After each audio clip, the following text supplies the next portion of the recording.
England is the base. English Muslims are the foundation of whatever's going to happen to overseas Muslims all over the world. The next couple of years is crucial, where you're going to bring more people together. And how are they going to stay together? They're going to stay if you're talking serious content there. You're holding serious discussion. You're holding serious lectures. You're having serious problems. Or you're trying to solve those serious problems. If you give me 20,000 kids in masjids, I'm going to make every one of them a billionaire, inshallah. I'll tell you this. This is how money works. This is how it works. This is how billionaires become billionaires because of the network. It's my first job to find out who's calling the shots in my own mind, my own brain. Most of the people are never going to know whose thought is it that they're following, how human beings behave as a group, that wherever and whichever surah you go through, Allah Azza wa Jal is going to refer to a group behavior. And if you read the Quran, you see that this is a book of psychology, individual and group psychology. And it actually goes to the epitome of what human beings can actually achieve and they have achieved. وَالتِّينِ وَالزَّيْتُونِ وَالطُّورِ سِينِينَ وَهَذَا الْبَلَدِ الْأَمِينَ. This is where the Quran says that, you know what, whenever we help you go up to the top of your knowledge structures, your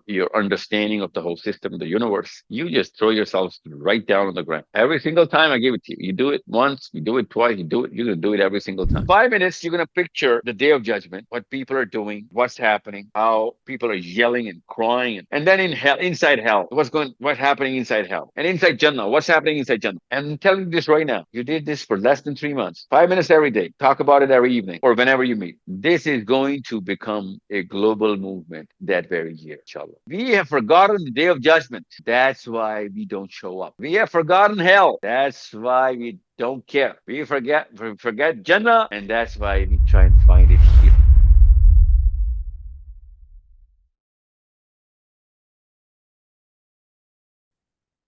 Yeah. Bismillah. Yeah. Brother Can you Akil? take the questions? Yes. Yes. Can I speak now? Yes, please. Sure. Assalamu alaikum to all. So I have basically 2 or 3 questions. I've recently attended your London event and joined IMS UK. So what I want to ask is, what is the ultimate vision of IMS, and why is it important to focus on building a strong, unified global community of Muslims? And then the third question is a little bit different, not for IMS, it's something else. Okay. So IMS is Islamic messaging system. The vision is very clear. We have to build a functioning network of all Muslims. Now, why should we have a network? Well, primarily, unless we come together, we're not going to be able to achieve anything. It doesn't really, take any kind of rocket science for me to actually present to you why we should be all together. Now, the Quran is very clear about how we should be functioning as a single unit. The Prophet ﷺ has given strict instructions to come together and perform as a single body. So I shouldn't be, giving you the sensical arguments of why people should come together and work, because that's built innately in every single organism that Allah Azza wa Jalla sent to this planet, and I'm sure in other planets as well. They're functioning as single units. You see any and every species, they come together as a single family, hence the word family given to all those subspecies.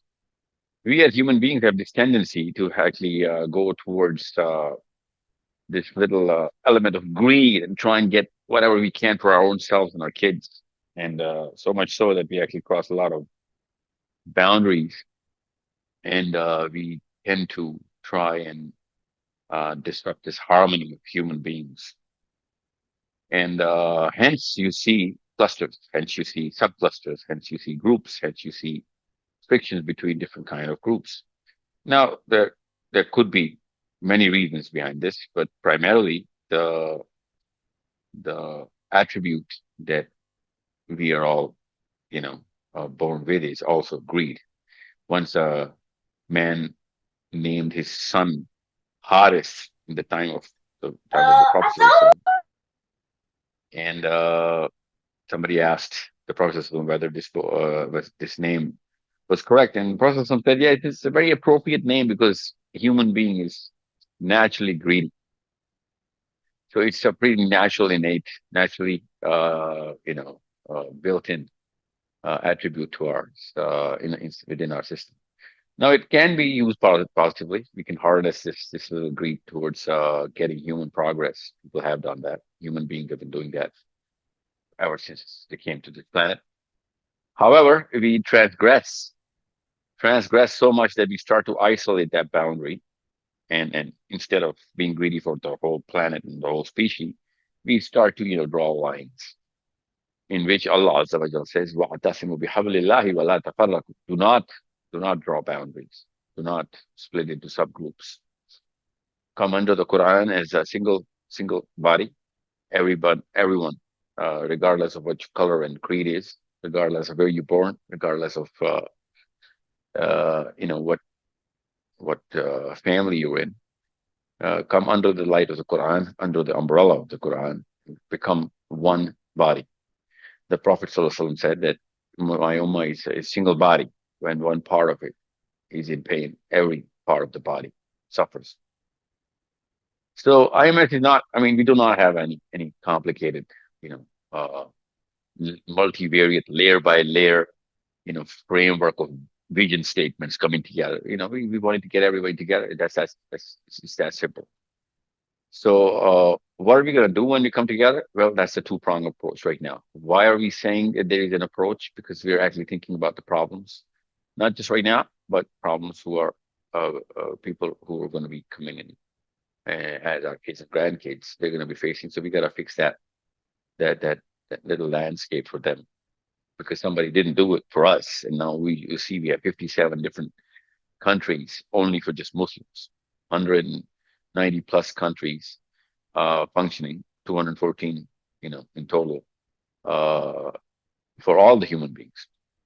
Human beings were not like this. We were born into this, so we think human beings behave the way they're behaving right now. Human beings never behaved like this. There were only, different areas of the planet, and people used to move around those areas based on whoever can give whatever to that area of people of that area. And that's how migrations used to happen. You'll be amazed as to how, different migratory trends and reasons of why people used to scatter around the planet, even in the, advanced times. I'm not talking about ancient history. So now we since we were born into this little nation concept, we develop this sense of patriotism towards whatever boundary that we're born into, and we transgress the book of Allah Azza wa Jal. We transgress the boundaries by being patriot, by being a very good patriot of whatever country that we're born into. Now Muslims know anywhere you go. It's not like a new concept that I'm giving. Muslims in England, Muslims in America, Canada, they all know this word ummah. They know this word, harmony, unity. They know it. They know it's a basic tenet of Islam. However, knowing is not enough. We know that there are so many parallel philosophies that actually pollute the Islamic thought, and Indian Muslims and Pakistani Muslims, Bengali Muslims, Afghani Muslims, Iranians. So much so that inside Arabia, there's so many splits of the Arabian Muslims. So we know that the bigger problem is first and foremost how to get everybody together.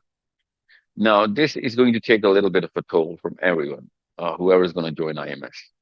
However, that is why we're here on this planet. We're not here to actually enjoy any bits of whatever this planet has to offer. We have to actually fix it. So we are going to first and foremost get everybody together. Now, there's going to be a lot of work laid out right in front of you from IMS Global, which is structured so that any and every topic that you're going to read into, you're going to research, you're going to present, you're going to discuss, you're going to be a part of, whatever club that you're going to be part of. The foundation is very simple. That we're here to work on psychological concepts to get everybody together. And how does that work? We challenge the philosophies which are currently working to split people into different clusters. So that's the first prong, the intellectual warfare.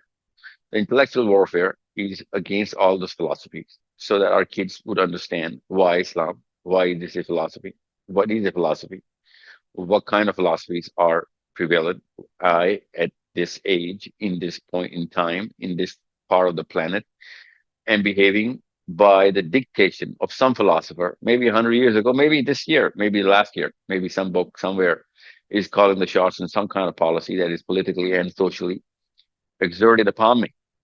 Well, it's my first job to find out who's calling the shots in my own mind, my own brain. Most of the people are never going to know whose thought is it that they're following.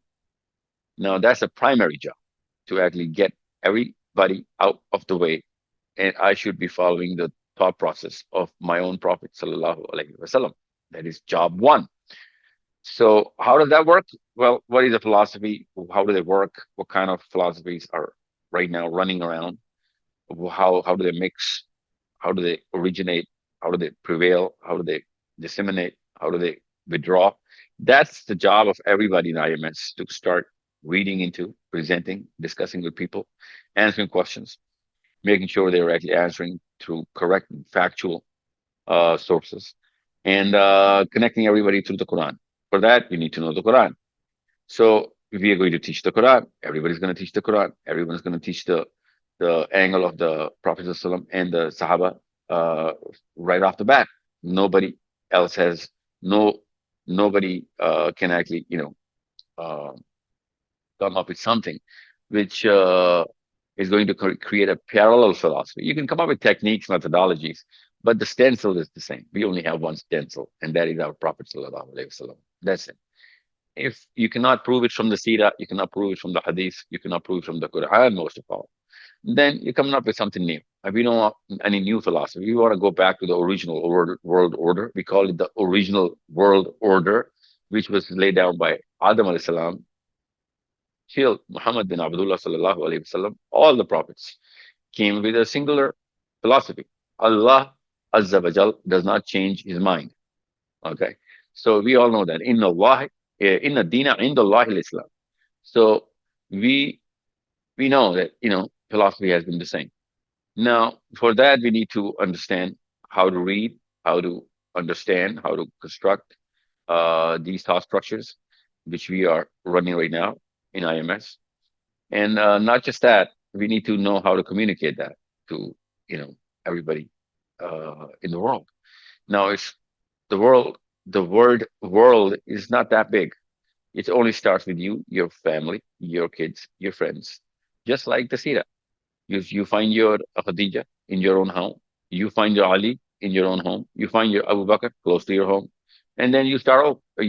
This is how it works.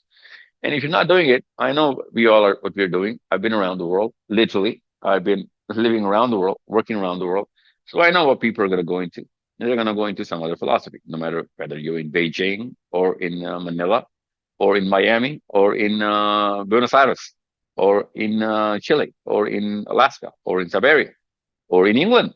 Everyone's following a uh, a singular philosophy, which was written down by a couple of philosophers who were quarreling around about in the 1840s and one in 1890s.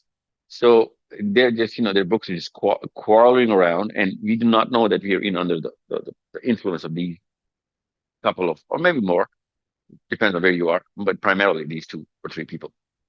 Now, uh, politically speaking, we understand how psychology works. Quran is very clear about how a single man behaves and how a group behaves.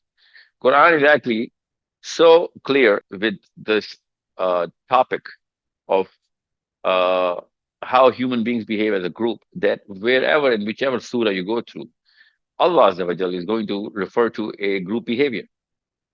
And these are not just stories of the people of the prophets. These are psychological manifestations of groups under different circumstances. And if you read the Quran, you see that this is a book of psychology, individual and group psychology.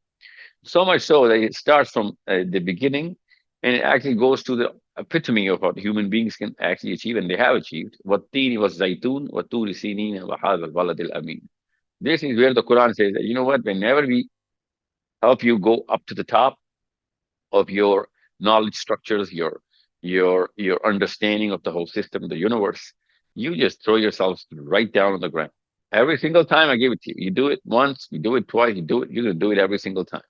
And the Prophet ﷺ then gives us a very clear eschatological, right to the last day of this planet, all the narration of what's going to happen. And we know that until Isa ibn Maryam alayhi salam comes back, human beings are not going to come into a singular function.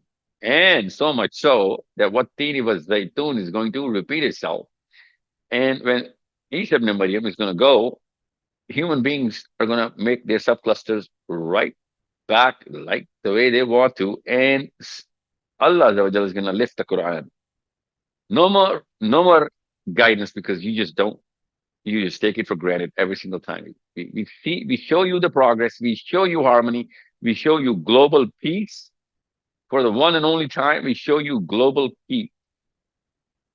And you throw it away. So that's going to be the last draw. So until that day comes, till Mahdi alayhi salam comes, till Isa ibn Maryam alayhi salam comes, our job is to make sure that we perform the same job. It's very simple. Get everybody together. Now, how are they going to get together? Well, philosophically aligned, number one, and psychologically enabled, number two. That's the second prong. Psychological warfare. It is very clear. We're going to actually, if I do not have time to actually go through bits and pieces of what IMS is discussing right now, you have to go and check it yourself. Hopefully, our Android testing is just about done for our IMS app. Hopefully, IMS UK is going to start off aggregating people under that application so that people can come right inside some clubs. We have already made 4 prongs inside within the psychological warfare and intellectual warfare. Those 4 prongs are very clear. The 4 departments are given by the Quran. We are using the Quran. We are using the attributes of our Prophet ﷺ and all the prophets that Allah sent, and they're combined into our Prophet ﷺ. And Allah says that whatever happened from Adam ﷺ till Ibrahim, I'm going to give it to Muhammad bin Abdullah ﷺ. Whatever happened between Ibrahim ﷺ and Musa ﷺ, I'm going to give it to Muhammad bin Abdullah ﷺ. Whatever happened between Musa ﷺ and Isa ibn Maryam, I'm going to give it to Muhammad bin Abdullah ﷺ. And whatever happens between Isa ibn Maryam, between him and Muhammad bin Abdullah ﷺ, I'm going to give this to Muhammad bin Abdullah ﷺ, and he's going to come up with all of these 4 combined in just one man ﷺ. And what are those 4 things? What are those 4 techniques? What are those 4 elements and compartments of knowledge and technique and methodology? That's Yatlu alayhim ayat, how to decipher the whole universe and how to decipher the signs of Allah Azza wa Jal, how to decipher them, decode them, and present it to the planet so that they can actually get to Allah Azza wa Jal and understand why Allah Azza wa Jal's system has to be enforced and applied and maintained. Unless we understand Allah Azza wa Jal, you're not going to be able to forcefully, put people under your system or your argument, let alone your system, just a mere argument. So you're going to get your arguments based on your knowledge. All the prophets, alayhi salam, used to do Yatlu alayhim ayat until Ibrahim alayhi salam came. Of course, he continued the Yatlu alayhim ayat spree. Okay, every prophet does. They carry it forth. But before Ibrahim alayhi salam, there was no Yuzakihim. Okay, so that's the second element. Allah Azza wa Jalla told the people till the day of judgment that I am sending you this man from within you, from amongst you, sallallahu alayhi wasallam, who's going to do Yatlu alayhim ayat wa yuzakihim wa yu'allimuhum al-kitab wal hikmah.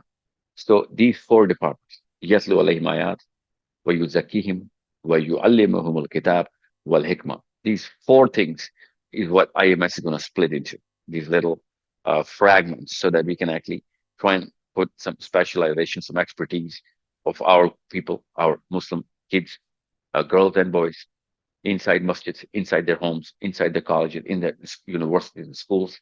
They should be understanding the whole structure and geometry and the working of the system. When Allah uses the word system. He called it Deen. And whenever he makes us understand the system, he uses his own attribute of Al Malik. So when you understand uh, Al Malik and in Deen, you'll find out you'll yatlu alayhim ayat and yu'allimuhum al kitab. Okay. So you need to understand the moral uplift is yuzakihim, but the political uplift is yu'allimuhum al kitab. Kitab means the law, obviously. And yatlu alayhim ayat. Ayat means the codes and the signs which we have to follow. So what are we going to do? Well, we're going to open mathematics. We're going to open physics. We're going to open biology, chemistry. We're going to open all the sciences to understand and decipher. However, we're not going to follow physics, biology, and mathematics. We're going to follow the Quran. And I'm going to give you more than 150 instances, literally 150 instances, where people, human Muslims, are working on and have worked on the last 1400 years of how the Quran actually sets precedents for all sciences which are going to follow. Obviously, as soon as we're going to find another exoplanet, or something's going to happen within the sun and the planet Earth, something's going to change, and we're going to discover a new source of energy. Something's going to happen, some meteor, something. We do not know what the other planet or some galaxy, some dwarf galaxy is going to, you know, come towards the Milky Way or within it, and something's going to change, and all of these laws of Newton and Einstein are going to render it useless. Something new is going to come up and just going to explain, which is going to explain what dark matter is, dark energy is. Something which is going to change the definitions of gravity, the workings of gravity, because we know that Allah has given us in the Quran that this is not a 3D planet or 3D universe you're living in. Okay, you read Surah Nur, you'll find out this is way beyond what human capacity can actually comprehend. Now, we know that the Quran actually, yeah, I'll give you an example. 1400 years ago, Abdullah bin Abbas, when he was given a question by the Sahaba, that what does Allah Azza wa Jal mean in Surah Takwir when he says, إِذَا shamsu كُبِّرَتْ, when the sun will be darkened. Now, you read the translation, you'll find out that whoever wrote the translation of the Quran, you'll find out yourself, don't worry. And I'm giving you a testimony of the Sahabi, the top Sahabi, Abdullah bin Abbas, radiallahu anhu. Now, the way he actually interprets this ayah, there's written testimonies. Okay, that's what Yatlu alayhim ayat students who are working on this. I need you to start with Abdullah bin Abbas and end with Ali bin Abi Talib. These are the two names. You're going to understand how they did Yatlu alayhim ayat under the tutelage of the Prophet sallallahu alaihi wasallam, and you'll find out how amazing, how magnificent, how majestic, and how accurate their interpretations are of the Quran. So what Abdullah bin Abbas did, which is something which is magnificently strange, that he took the turban of that very guy who asked the question, said, "Give me your turban," and he opened the turban. And he started turning the turban, and he said, "This is how the sun will be darkened." Now, 1400 years ago, إِذَا الشَّمْسُ كُبِّرَتْ, Abdullah bin Abbas is holding the turban, he's turning it around, just like we tie the turban. And now we know that any star that turns into a black hole, goes into a spiral, and you can see the tail. And this star is going into its own singularity, okay? And this star is the center of this spiral, just like turning the turban. Now, there is no telescope when Abdullah bin Abbas is telling us this. There is no concept of a black hole. There is no concept of singularity. There is no concept of how a star actually goes into its death. But this man, radiallahu anhu, is literally explaining not just the concept, but the way this concept actually happened inside space. My question is very simple. How did he do that? How did he do it so accurately? He's not a prophet. Okay. You need to understand. We cannot just put this little, magical wand in our minds and think that, Sahaba had this little na'uzubillah, magical powers. No, they didn't. They had knowledge. They had knowledge. You know how I know that? Because our Prophet sallallahu alaihi wasallam actually prayed for Abdullah bin Abbas. That may Allah give you the knowledge of the Quran. So much so that one day he stood on the pulpit and said, any question, I need you to ask me questions of the universe. The direct hadith. Question of the universe. And I'm going to answer you from the Quran. So he is giving you the space science, the space program right there. Ali bin Abi Talib is giving you space program. When he says, when you read Surah Qamar, you're going to find out where the water came to flood the planet Earth at the time Noah. In the time of Noah. In the time of Noah, the flood came from a galaxy far, far away. Okay. We call it Majarra. We now call it Canis Majoris. Okay. So how does that work? How does this hadith of the Miraj work? All of these signs are given us so that we can follow these codes, we can follow the clues, and try and interpret the basis of the knowledge set. Okay, I'm just getting started. Okay, so when Abdullah bin Abbas is talking about the turning of the turban, singularity of the star, the Quran is actually talking about فَلَا أُقْسِمُ بِمَوَاقِعِ النُّجُومِ. بِمَوَاقِعِ النُّجُوم means the place. Oh, I swear upon the place where the star pierces the space time. This is the literal translation of the ayah. How do I know it is piercing? Because in Surah Tariq, Allah Azza wa Jal, the word Tariq, okay, the word Tariq, the root word is how the meaning is making piercing into a way, making a path by piercing. So, how does a star pierce? Well, we know how a star pierces in space time. That is called singularity. That is a black hole. Now, I'm not trying to tell you what to follow science. I'm telling you that it is not a Muslim job to say, hey, we told you so after they do the hard work. Our job is to tell them where to go. Our job is so that whenever, whoever makes it to whatever galaxy or planet, they should be reciting the Quran that Muslims were saying this down on our planet. Their kids were telling us this. We just didn't want to believe them because we were too biased. We were using our space technology, and now we need to follow the next horizon based on whatever their knowledge. But we you know what, we're just not giving anything. We're just waiting around for some science lab to come up with something, and we just have an "I told you so" banner that our Quran also says that. Well, why didn't we take the initiative if Quran is telling us everything and more? So I don't want you to follow physics or chemistry, biology. I want you to set precedents. Take the initiative. That's what our Muslim job is.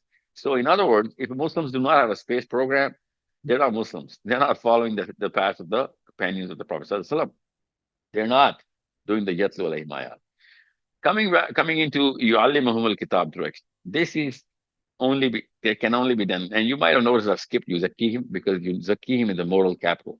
If Muslims are not coming inside the masjid, Muslims are not praying, Muslims are not actually holding up the basis of the Sira, the pillars of the Quran, then I hope they do not go into knowledge because their knowledge is going to make them arrogant. We need to clean ourselves from all of that, those attributes that we're like, for example, arrogance and deceit and timidity, timidness, sorry, this cowardice, this lack of consistency, this lack of resilience, this lack of trustworthiness. All of these, this is yuzakihim. Now, I cannot lecture you into tazkiyah. We cannot do that. We'll have to come up with training programs. I know that. We all know that. IMS is not going to be able to do the tazkiyah by just holding group forums and clubs. There's a totally different program for that. It's called Hayya al-Falah. Okay, we're calling every Muslim in the masjid and connecting all the masjids together. That's a different program under IMS.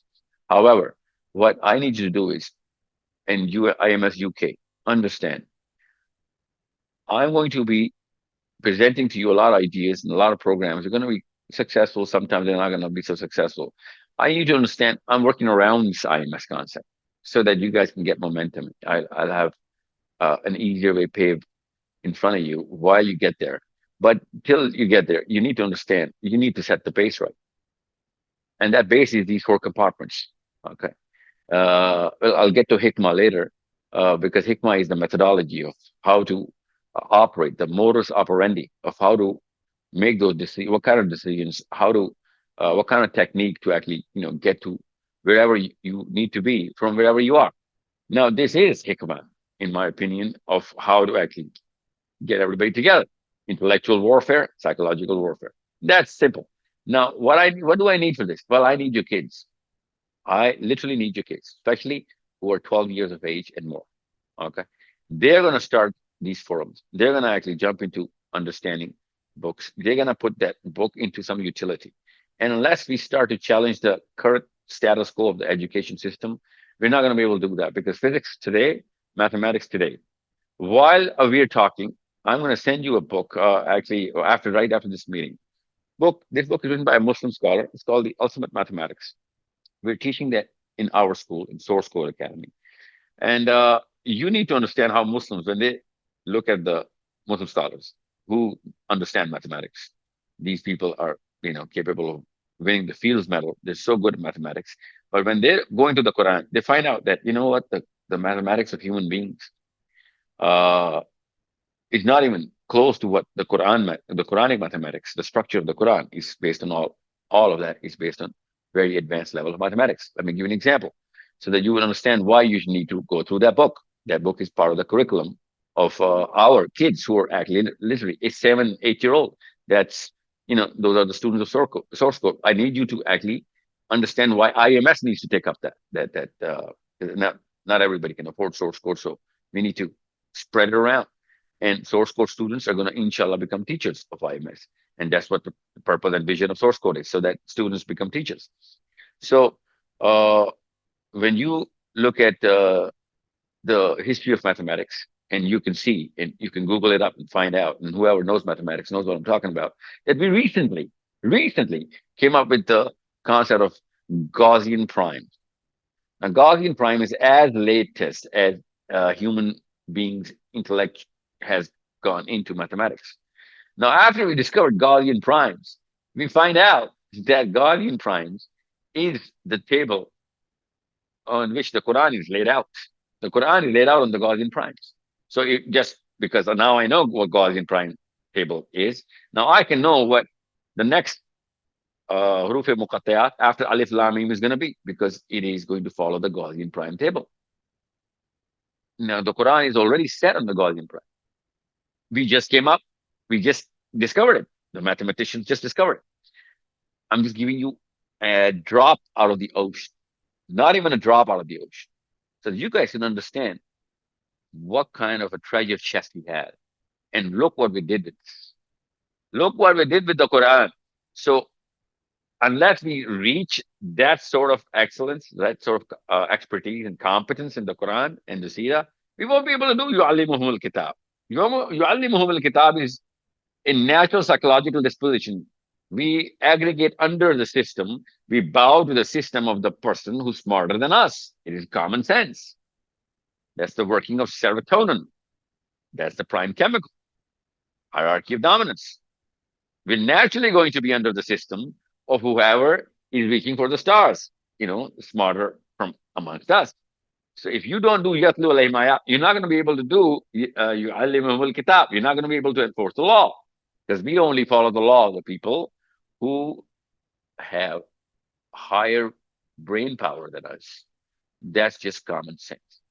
That's why our kids don't run away from our homes, because they know we're smarter than them, and we tell them not to run away. And as soon as they think they're smarter than us, they do run away. That's just common sense. Okay. So what we do is we take this psychology, we put that on our drawing boards. We have already done that. And we start preparing content for all of this, so that people can understand the working of how human beings behave, and they can gain knowledge, gain IQ, and start discussing with other people. And everybody comes inside the Quran. That's it. Quran is the epitome of our knowledge, epitome of our political system, epitome of our hikmah, epitome of our tazkiyah. There is no other way. So this is what IMS is. I hope everybody is very clear of what we're trying to do, why we're trying to do it, and how we're trying to do this. It is the most simple way of explaining to you guys that if you don't want to go through this, you're naturally going to go through the same things, but for some other book. You're naturally going to behave like this. Everyone naturally behave like this. We're just telling you how they behave. The Quran is telling us how they behave. The Prophet is telling us how they behave. And the whole eschatology is telling us how we're going to behave. So we behave like this. We've been behaving like this from Adam al-Islam's firstborn till the lastborn. This is going to be the same graph. We just want to put the Quran right in the middle and make everybody behave around this, because they are going to behave the way they behave. If the Quran is not calling the shots on competence, expertise, knowledge structures, then no one's going to gain enough skill for the Quran, around the Quran, about the Quran, within the Quran. No one's going to do that. We're going to go to some other science, some other mathematics, some other space program, some other political program, some other in knowledge set, because those people will be deemed more credible than our kids 60 years from now, 100 years from now. It's that simple. I hope I broke it down for everybody to understand how simple things are. We just have a way of, you know, going towards something, thinking something is so, uh, you know, appealing just because it's complex. It's not complex. The hierarchy of dominance is going to play its part, and whenever, whatever physics or biology or mathematics is going to find with chemistry, chemistry is going to win. It's a human chemistry. And Allah was saying, you want to know, look upstairs in the heavens and look inside you. You're going to find the same thing. And then you're going to find out the Quran is the book of Haqq. That's the only and absolute truth. So what is up there and what is within me? I can give you 100 similarities between the galaxy, whatever the operation of the structures and the phenomena and the mechanism, and the same mechanism with us. And we haven't even, broken the first layer of how the brain works. I want our kids to understand how the brain works. I'm just telling you human behavior. That's not the brain, that's the mind. So you need to understand, we have not even scratched the surface as human beings. We need to go deep. We need to understand our book. We need to explore it and be so eloquent in presenting it to the planet. How are we going to do that? We're going to discuss every bits of it. And we're going to use any and every person of knowledge, be it a Muslim or not Muslim. And we're going to gain our IQ and make sure it translates to our kids. So hopefully in about 5 years, a little less, maybe more, I don't know, wallahu, we will be in IMS sponsoring our kids to go to Cambridge, go to Harvard, go to Yale, go to any and every part of the corner of the planet, wherever this knowledge is available, and come back, because we need to develop our kids. IMS is going to become a community very soon. If we can become a community, then we can sponsor any and every kind of program, not just the space program, but the human space program as well, the human capital program. So what we can actually do is start from us, my own self, my Khatija in my home, my Ali, go to my Abu Bakr, and then start moving towards the rest of the world. I hope I've clarified the vision. I hope I've given enough uh, understanding of what IMS is and what my expectation is. And this is just a plea so everybody can actually just empathize with your own kids. That's it. Nobody else, just your own kids. So that you can understand that unless we give our kids all of whatever we can, they're not going to go into the Quran. They've already started to move away from it because of whatever's happening on the internet.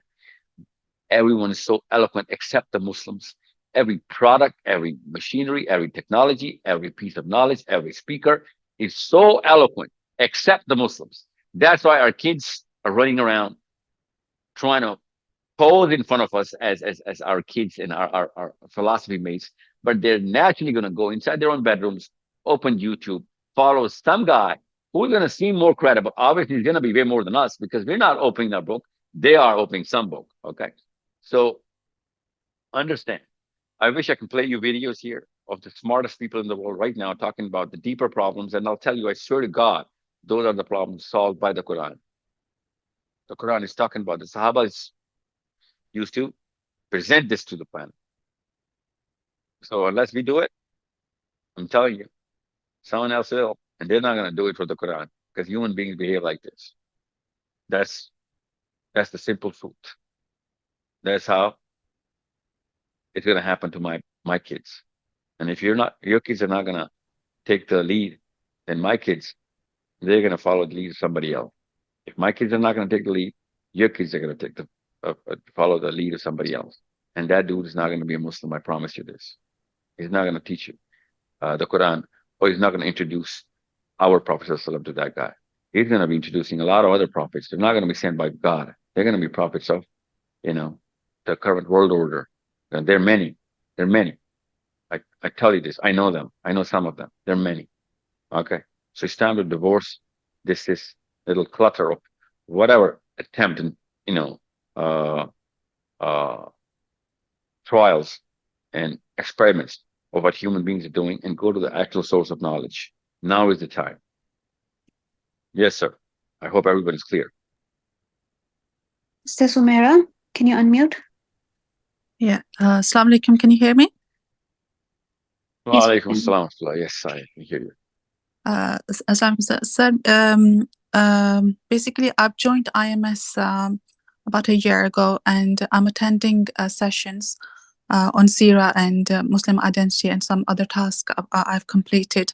I just want to ask, I just want to see, know your view of like IMS making a significant impact in the lives of Muslims, like globally. Like, do you think there are concrete objectives, or is there a timeline, or what's the future of IMS like in terms of its impact globally? I just answered this very question. Sorry, sir. And Sir, I just want to clarify on, like, because we are attending those, like, say, the sessions, like CEDA sessions or IMS identity. But is there like a timeline? Like, are we just going to attend and then is there like a finish line, or are there like more courses, or? yeah, I'll be pouring in a lot more courses, but it's not my job to pour courses. It's everybody's job to start coming up with, because I gave you the 4 compartments. Now, these 4 compartments are inviting a lot of courses. Now, Sira is going to go through all of them, all these 4 compartments. Sira is the only wisdom that we have. Okay, after the Quran, obviously, but the Quran actually is better understood if you understand Sira. So I do not know what you mean by timeline. So let's just say your kids, if they're 10, before they turn 20, I better be reading a lot of articles or books written by them in whatever country I'm in, regardless of whatever country they're in. So I need to understand, you need to understand that our vision is so our kids can actually start presenting and start becoming writers and start becoming thinkers and start becoming influencers. And they can only do that if they have a lot of people to influence. And our job at IMS is to give them the audience. Okay, not everyone's going to perform at the same level, but the bare minimum anybody in IMS can do is to help people perform. Even if I cannot gain in knowledge from a certain book, I can help somebody else to do that, and he can become, the expert. So it's going to take some time to actually go into expertise. But right now, there are 4 levels of knowledge. We have to start with level 1 so that everybody can understand basic terminologies of the Quran. And these 4 compartments are inviting, natural sciences. And yu'allimuhum al-kitab is inviting social sciences. Yatlu alayhim ayat is inviting natural sciences. So you need to, start building up that. So let me give you an example. The Quran is the written word of Allah Azza wa Jal, and Sumera, you and I in this universe is the spoken word of Allah Azza wa Jal. So these ayahs, you and me, are also ayahs of Allah Azza wa Jal. Okay, this universe is the ayah. So Quran is the written manual of how to operate this machine, and I am the spoken manual. Okay, you are indeed this whole planet, and this whole galaxy, this universe is the spoken ayah. Okay, when Allah Azza wa Jal said kun, okay, all this universe started to appear, and it became whatever it is based on the exact design of Allah Azza wa Jal. So this is what Allah Azza wa Jal is trying to tell us to understand and decode. So when we go through steps of IMS, we go through steps of knowledge, nothing else. It's going to come within a shorter period of time, where you're going to start some performers somewhere. But unless we are all consistent in getting these forums together, even if they're small forums, you're not going to find any performer. Okay, so again, let me give you an example. Harvard University or Ivy League. If Ivy League, as you can see the timeline, that as the longer an institute stays in operation with certain standards, maintaining certain standards, the more probability it is for it to push high performing, units in the world. So in the first tenure of this Ivy League, the whole of, I'm talking about whoever has made it to the Ivy League in the last 100 years, 50 years, you'll see that, initially they didn't really produce the performers, but after they got the rhythm in, after they became a brand and everybody came together, more population became, helped the probability to produce more performers. That's exactly what IMS is going to do. That's how new human beings behave.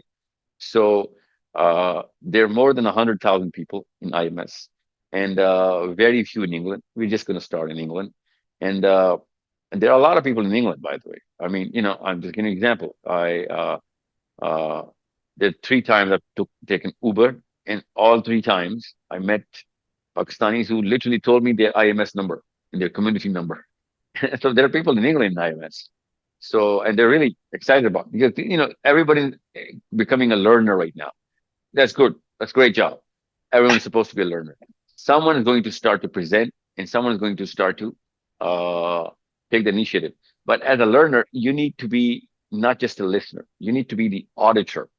For that, we're going to do critical thinking courses so that you can understand how to assess the speaker, how to assess any kind of content that's going to come your way. If you do not know how to think critically, you're going to have to listen to everybody, even if it's giving you wrong knowledge. You won't be able to understand it or assess it. So you need to be a critical thinker. For that, we're going to actually do a critical thinking course. I actually started that 6 months ago, critical thinking. That's the first time I actually spoke to IMS. Obviously, I'm on tour most of the time, but someone else is going to take up critical thinking. We're going to actually get a lot of other people who are professionals.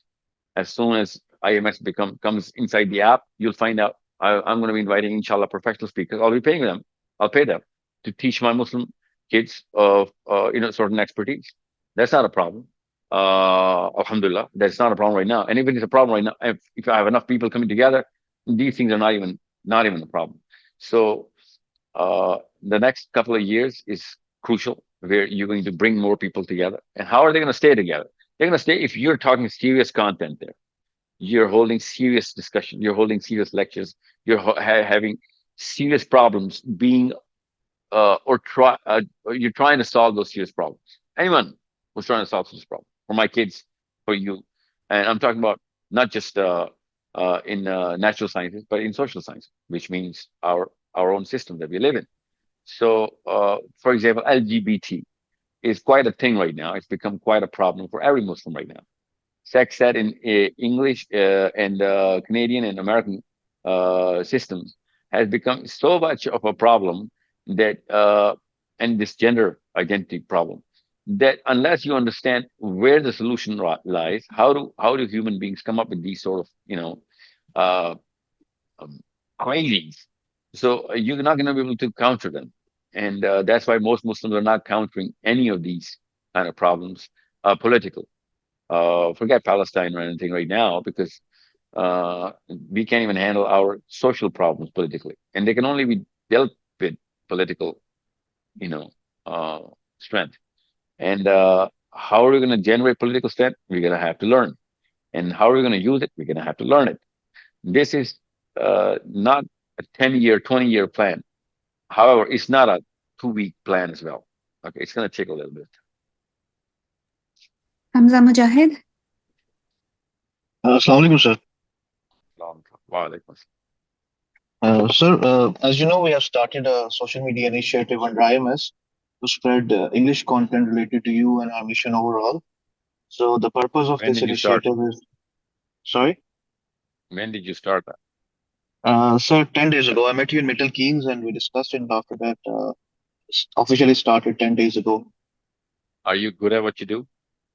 Yes, sir. Are you sure? Yes, sir. Okay. Alhamdulillah. Yeah, that's It nice. was started almost, So what you do is hear me out. sorry, sir? You hear me out, sir. Let me speak, please. Yes. So what you do is, if you're good at what you do, you train a very big draft of people of how you're going to create a very big team. Every one of your team member is going to have a single mission and vision. So you'd be scattering your work around people and you're going to crowdsource it.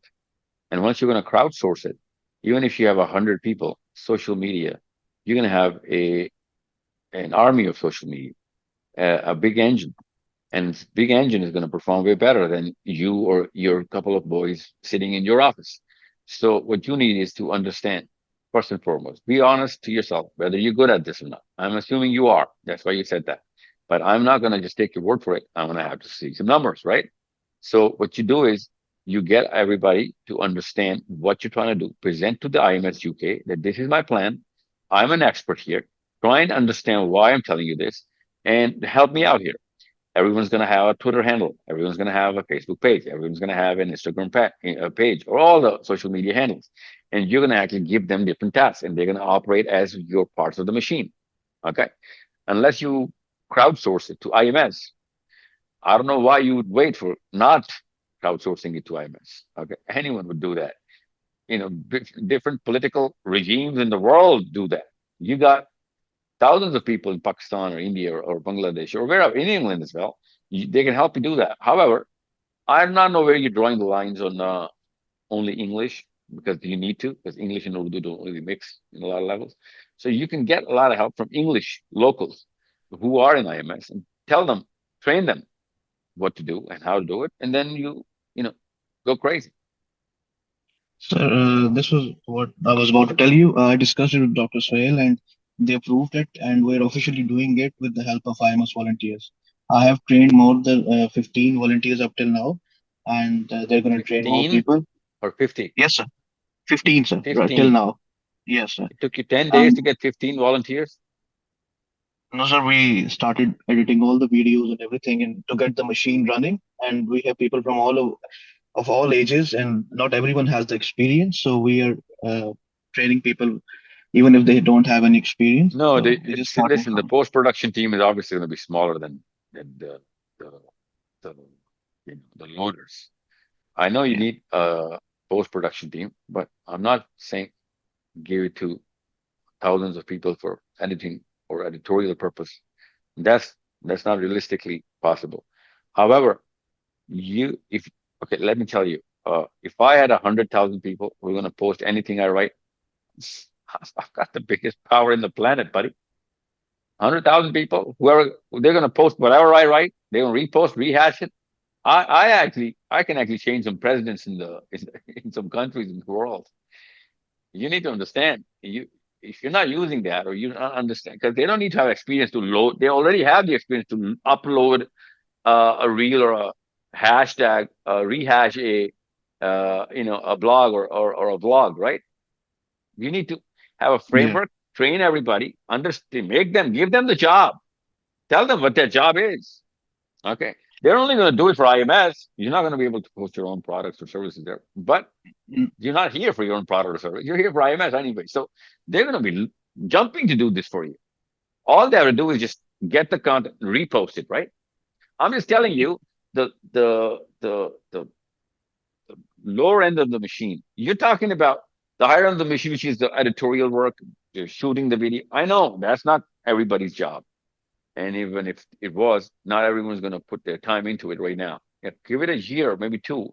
Everyone's going to become your editorial buddy. But right now, I know it's too soon. So what I need is a framework from you. And if you can give me a framework, then yeah, we can talk about how soon can we actually get this IMS UK running the shots on IMS Global. I yes, sir. believe that IMS UK can call the shots on IMS Global in America, in Indonesia, or Europe or Africa. I believe Yes, sir. that, but I, I Sir, I need a in framework. just last in just last 10 days, we have like uploaded more than 450 videos, and we have made more than 80 to 90 new accounts, Hamza, specially specified to this Hamza, purpose. Yes, sir. Hamza. Let me ask you a question. How many people are in this Zoom meeting right now? 100. So you posted 450 videos, and only 100 people showed up. Yes. So because we are just created the new accounts and they're warming up, and it takes at least a month to get the machine running. So it's just a start, and we are working as much as we can on it. So I'm not doubting that you're working very hard. I'm not doubting that. What I'm saying is that if 100 people show up, that's a marketing failure, buddy. okay, so, Yep. I'll present my plan to you and IMS UK, and then we can see what changes can be As done. soon as possible, because we might have to change all of it because the plan failed. It's okay, you reinvent the wheel. It's all right. Don't worry. It's gonna take a lot of effort. I know, but most of the effort should go right here, not here. Okay, here. Yes. Sister Fatima? Assalamu alaikum. Alaikum assalam. Sir, I have a question. Like, I'm from Bangladesh, but I live in Dallas. I'm a Canadian citizen as well. My question is, I understand the overall vision of IMS and all the plannings that it's doing, but I'm just not understanding, being a Muslim, but from a different country than Pakistan, what should be our contribution to IMS at this point? What does a country got to do with anything? No, We're because Muslim. your plan is you are going to all the countries like Australia, UK, and all, doing this awakening mostly to combine the Pakistani people overseas, right? Is it like that, or No, maybe I'm no, getting no, it no, wrong? no. Maybe we all 2 Muslims should billion be here. people. 2 Okay, billion Muslims coming together. okay. And so here is my second question: when you are planning for US, like your next tour, you finished Australia, UK, and then again back to UK, but then went for Canada and US. Fatima, there are two reasons why I have to come to England a lot. There are 4 million Muslims in the tiny little country of England. Yeah. So I need to be in UK a lot more. Now, Fatima, you are a Bengali girl who is a Canadian citizen living in Dallas. Is that correct? Yes. Let me tell you my problem, Fatima. How old are you? I'm pretty old. I'm 40. Okay. We need to get rid of that little voice, which actually, disrupts Can your you hear me now? psychology. Can you? Oh, No, okay. no, I'm talking about your inner voice, which was giving you problem, Okay. telling you your age. Listen, you've been around the world, Fatima. I'm going to ask you a simple question. How many Muslims? How many Muslims in America?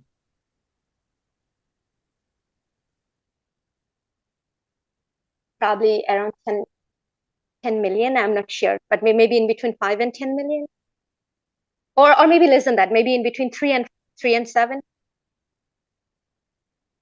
Fatima, and you don't know the answer. The best answer is, so I do not know the answer. Okay.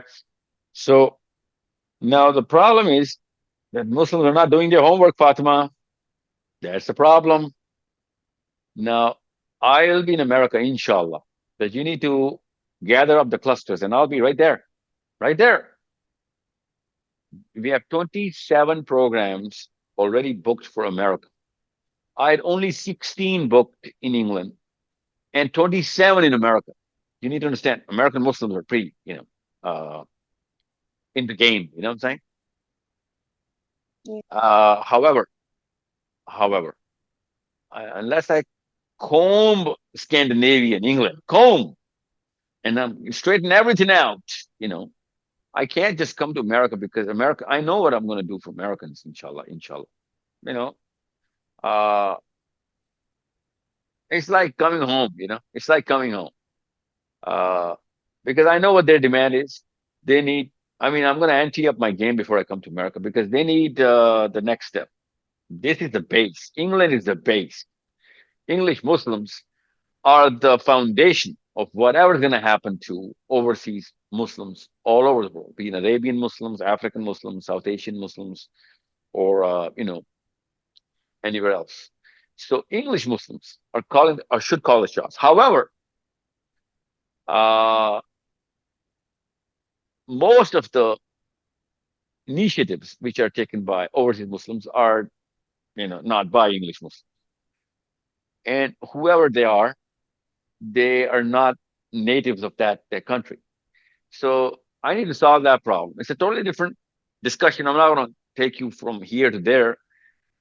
I'll be in America, Fatma. Answer your question simply. I'll be in what part? You're Dallas, right? You're in Dallas. Arrange a gathering good enough so that people, serious people, can come together, and I'll be in Dallas. That's not a problem. Sir, By the way, so Dallas is here I have a question. the doctor. Sorry, here I have a question because you talked about a gathering to arrange. So in that case, uh, like if we if like I'm in the area where I'm right now, it's very close to the mosque where the Yasir Qadi, Sheikh Yasir Qadi is the resident scholar. So in his mosque, a lot of events happen. So if we try to arrange something over there, uh, so how I should start, like with whom I should communicate from your team? You can talk to Hassan Khilji. He's going to connect you with the Dallas Muslims who are already part of the IMS, and they're already working on arranging sessions. Don't worry. Fatima Bhatti.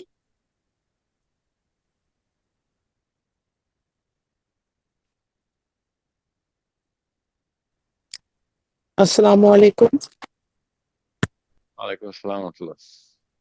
So my question is more directed on the IMS UK functioning of the teams. So as the moderating part of the moderating team, one of the problems we are facing is not having enough people using their initiative in the session. So my question to you Say is, that, I'm sorry. do you have any Not enough people using what? their initiative in the session and actively contributing? It's still quite a low percentage compared to how many people have joined.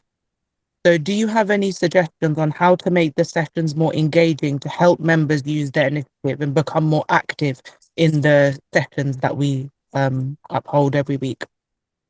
Well, my suggestion is just one. Unless you talk about the actual problem what people are facing, no one's going to come and listen to you. It is that simple. You need to know what they're suffering from. Because a cancer patient is going to read all the journals in the world about cancer. Okay. And unless you're talking about cancer, he's not going to come.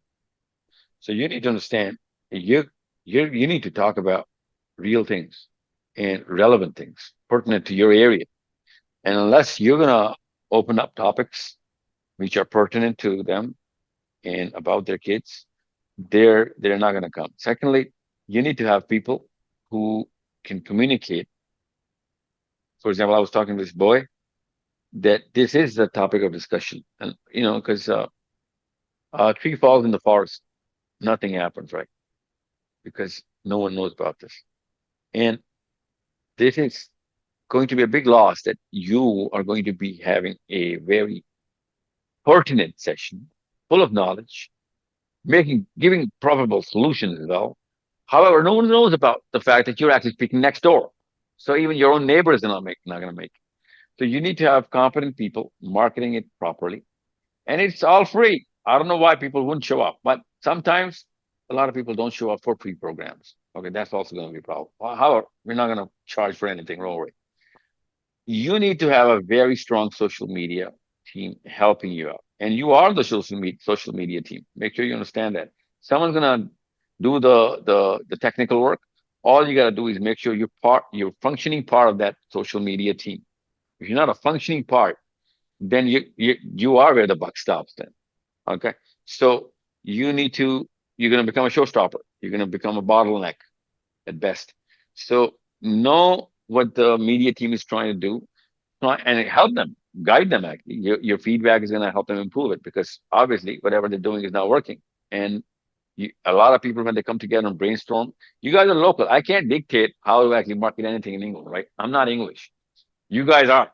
You know your ways around London or Manchester or Birmingham, right? You know what kind of events are going around in what season. I was in Southampton and we mistimed it because Southampton was playing Liverpool. That very day, I was supposed to speak in Southampton. No one's going to make it. And that calendar was locked a year ago. It's pre-season, and everybody knows when Liverpool is going to play Southampton. But the Southampton event was on that very evening. Couldn't even find a park in front of my own masjid. And it's pretty far from the football ground. Somebody mistimed, right? So if you, I mean, I went there. I mean, there were enough people, and there was a girl who did this. May Allah be pleased with her. A girl gathered everybody. She couldn't gather anyone with a sizable number, obviously, because Liverpool is playing Southampton football.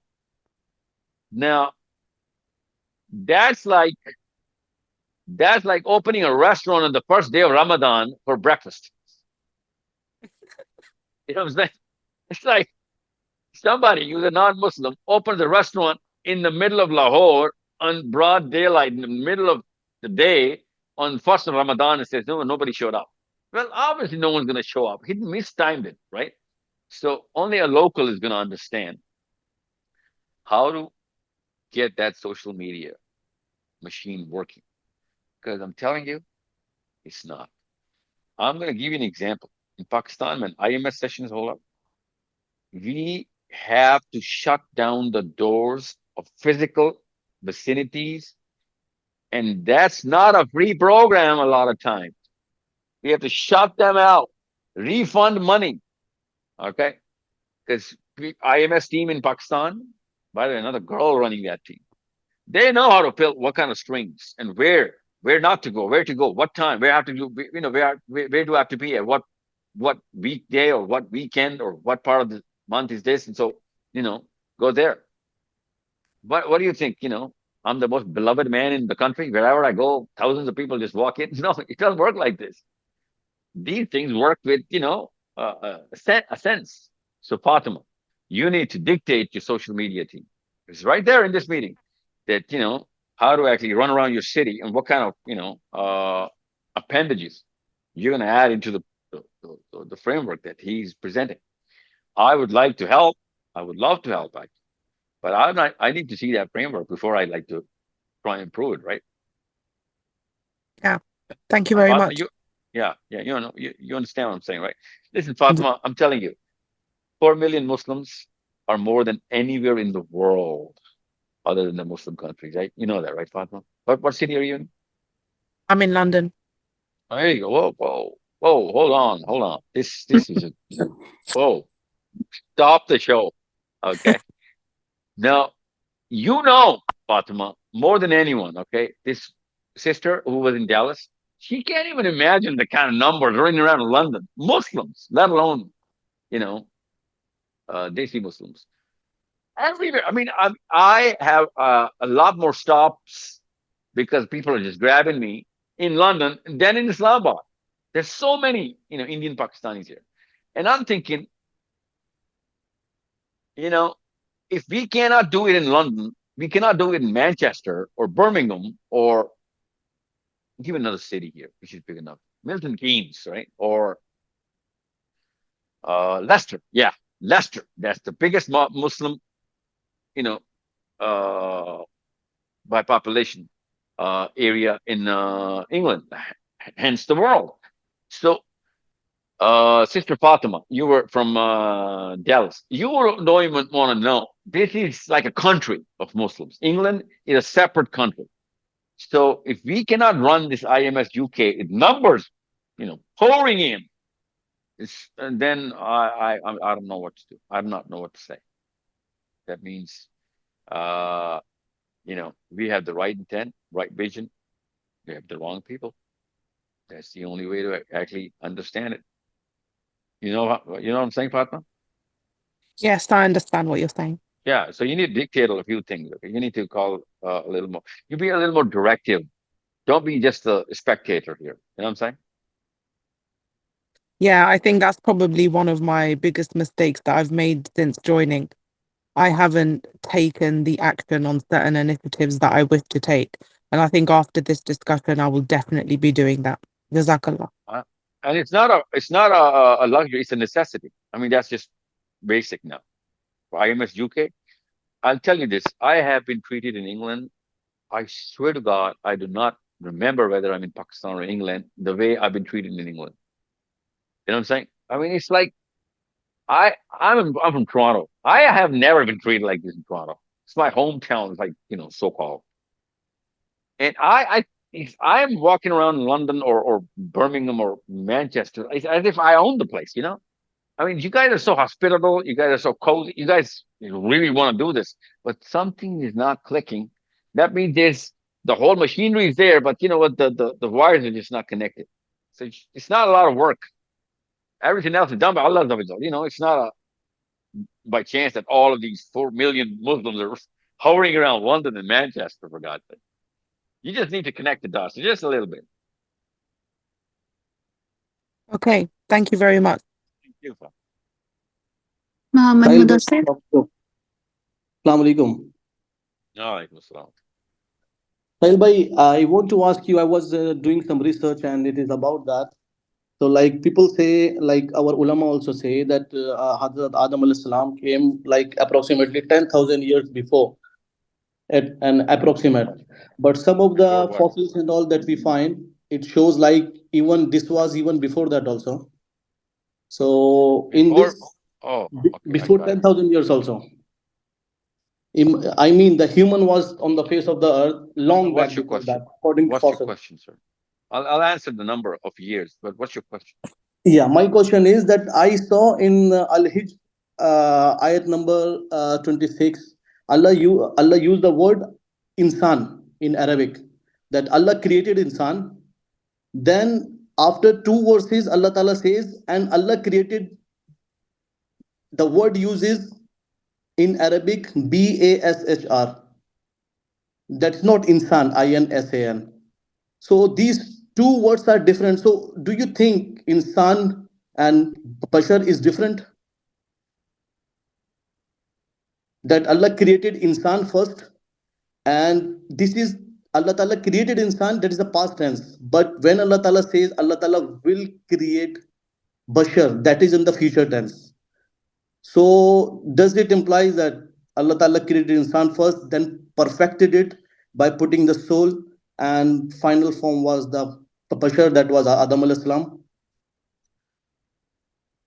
So this is my one question. Another question related to this one only is, what is the difference between the soul of humans and animals and plants and jinn if they have soul?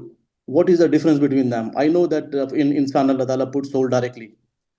And one question related to this one only. In this same verse, Allah Ta'ala says that human is created from like sounding soil, and the core of the sound is vibration.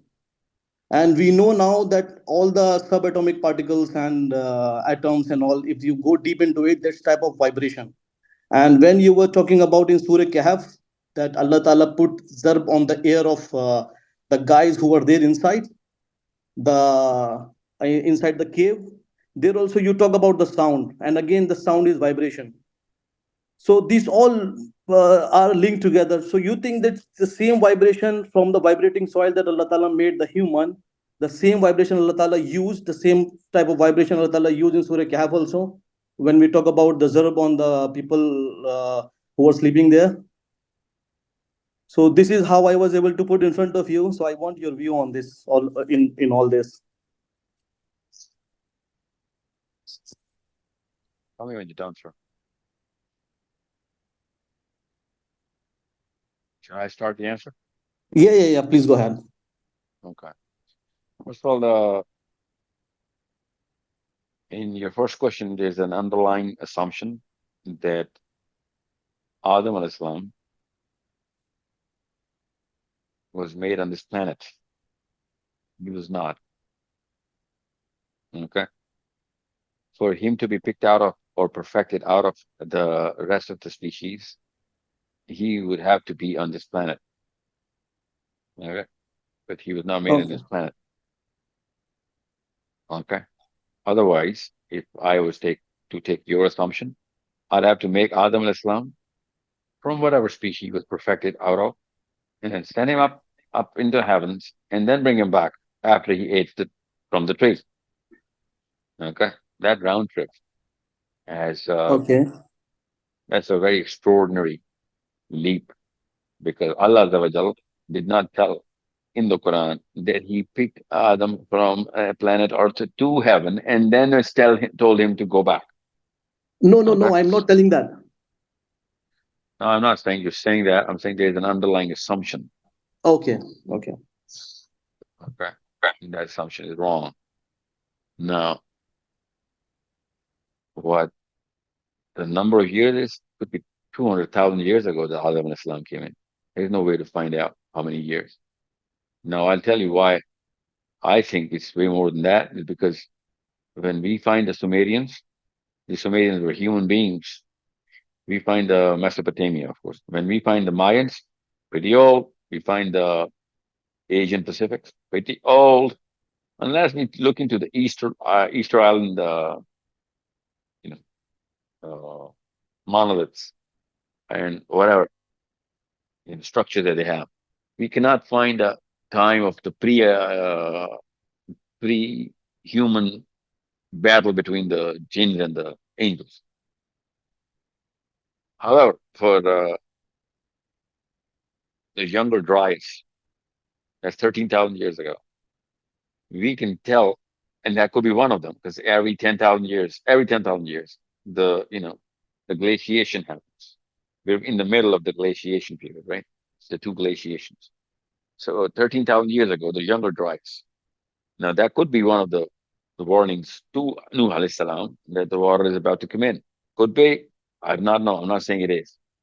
But the current dating in archaeology is way more than 10,000 years, actually way more than 20,000 years ago.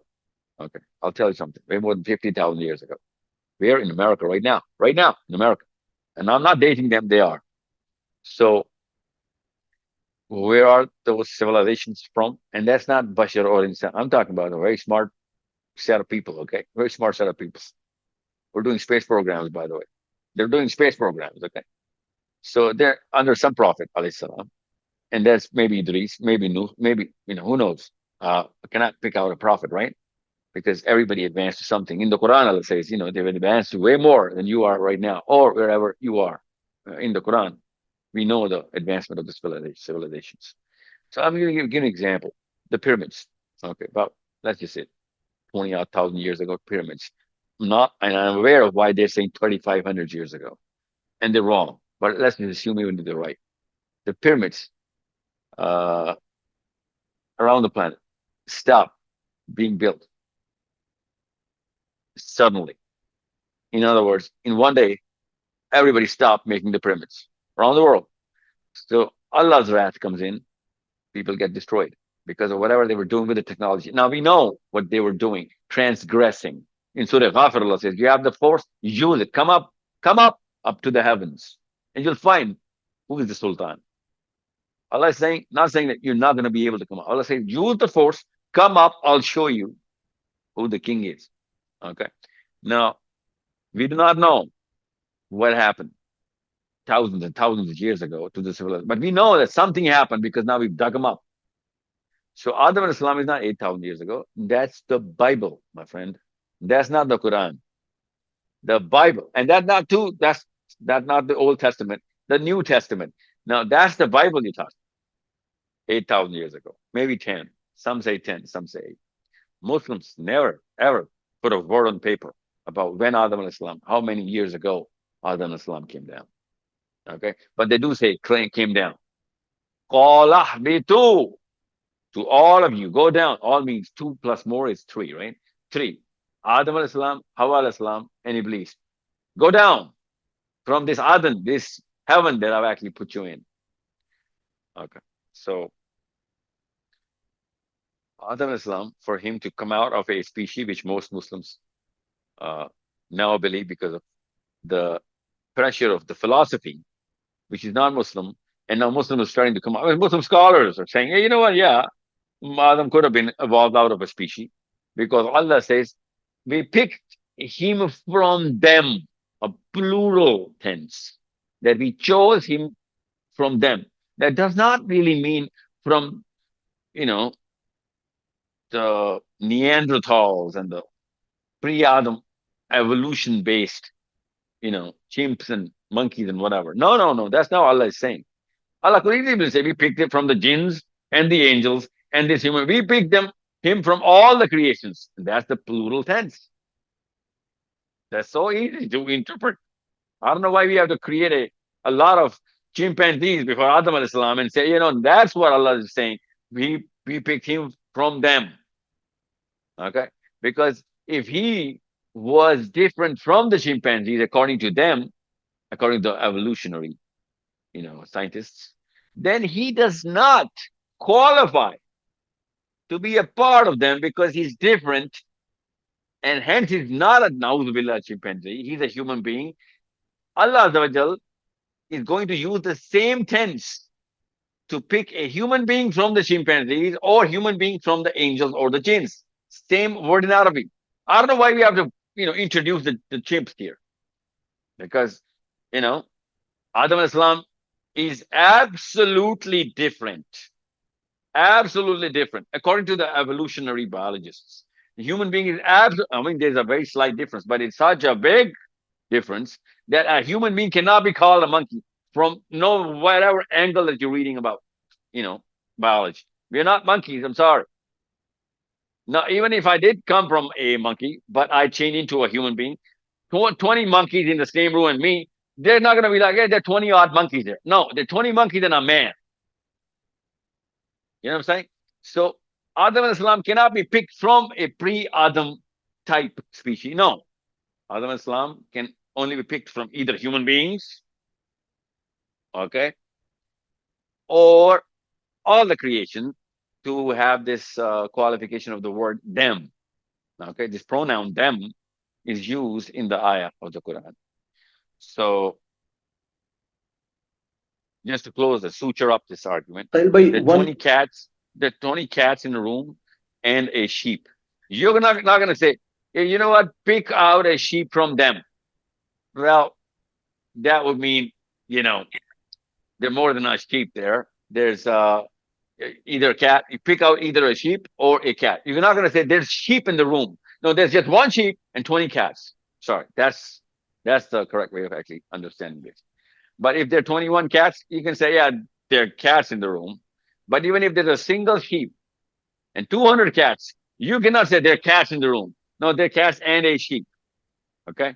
So this is how semantics work. And this is just basic. Your next question about sound. Yeah, there's a lot of correlations you can make about different ayahs and sound. That's a very long discussion. Go through Surah Kaf, go through sound, go through levitation, go through understanding Dawud alayhi salam. Dawud alayhi salam is the prophet who was given the gift of sound, and he was playing with the whole thing, and he could understand how to mantle and dismantle matter based on sound. Go through that. There's so much in the Quran about this. I forget your second question. So it's taking the whole session away from the IMS thing. So I'm trying to give you short answers. Yes.